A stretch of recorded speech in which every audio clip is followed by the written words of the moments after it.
Guys, എല്ലാവർക്കും സാന്ത്വനം രണ്ടാം ഭാഗം പുത്തൻ പ്രൊമോ വിശേഷങ്ങളിലേക്ക് സ്വാഗതം. അപ്പം നമ്മുടെ പുതിയ പ്രൊമോയില് നമ്മുടെ ശ്രീദേവി വീണ്ടും നമ്മുടെ ആര്യനിട്ട് എട്ടിന്റെ പാണി വെക്കുന്ന ദൃശ്യങ്ങളാട്ടോ കൂട്ടുകാര്. വേറെ ഒന്നുമല്ല, നമ്മുടെ ശ്രീദേവി നമ്മുടെ ആര്യൻ വഴക്ക് പറഞ്ഞായിരുന്നല്ലോ. അക്കാര്യം നേരെ എരിവും പുളിയൊക്കെ ചേർത്ത് നമ്മുടെ ബാലന്റെ അടുത്ത് വന്ന് നമ്മുടെ ശ്രീദേവി അങ്ങോട്ട് കൊട്ടുന്നുണ്ട്. അപ്പൊ ഇത് കേട്ടപാട് നമ്മുടെ ബാലൻ ഭയങ്കരമായിട്ട് നമ്മുടെ ശ്രീദേവിയുടെ അടുത്ത് ദേഷ്യപ്പെടുന്നുണ്ട് കേട്ടോ. നീ എന്തിനാ ചീത്തയൊക്കെ കേട്ട് നിൽക്കണം, നിനക്ക് അതിന്റെ ഒന്നും ആവശ്യമൊന്നുമില്ല, ആരും നിന്നെ ചീത്ത പറയാനൊന്നും ആയിട്ടില്ല എന്നൊക്കെ പറഞ്ഞ് നമ്മുടെ ശ്രീദേവിയുടെ അടുത്ത് ഭയങ്കരമായിട്ട് നമ്മുടെ ബാലൻ ചാടിക്കയറുന്നൊക്കെ ഉണ്ട് കേട്ടോ.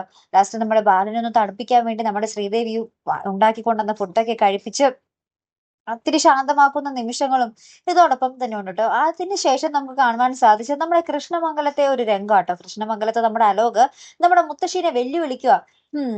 ദേവമംഗലത്തുകാര് നോക്കിക്കോ, കുറച്ചു നാൾ കഴിയുമ്പോൾ അവിടെ ആരും ഉണ്ടാവില്ല, എല്ലാവരും അടിച്ചു പിരിഞ്ഞു പോയിരിക്കും എന്നൊക്കെ പറയുന്ന ഒരു രംഗങ്ങൾ കേട്ടോ.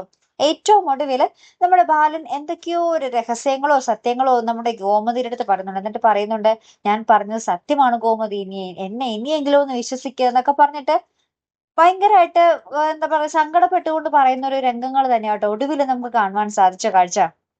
അപ്പൊ ഇനി എന്തായാലും കാത്തിരുന്നേനെ കാണല്ലേ. നമ്മുടെ ശ്രീദേവിയുടെ ആ ഒരു അഹങ്കാരവും ആ ഒരു പിന്നീന്ന് കുത്തുന്ന സ്വഭാവമൊക്കെ ഇച്ചിരി കൂടുന്നുണ്ടല്ലേ. നമ്മുടെ മീനാക്ഷിയുടെയും മിത്രയുടെയും കയ്യിൽ നിന്ന് നല്ല രീതിയിൽ നമ്മുടെ ശ്രീദേവിക്ക് ഒരു കൊട്ട് കിട്ടിയാൽ മതിയായിരുന്നു അല്ലെ പ്രേക്ഷകരെ. അത് നിങ്ങൾ ആഗ്രഹിക്കുന്നുണ്ടാവും അല്ലെ. എന്തായാലും കാത്തിരുന്നേനെ കാണാട്ടോ. അപ്പൊ അടുത്തൊരു വീഡിയോ വരുന്നത് വരയ്ക്കും ഗുഡ് ബൈ.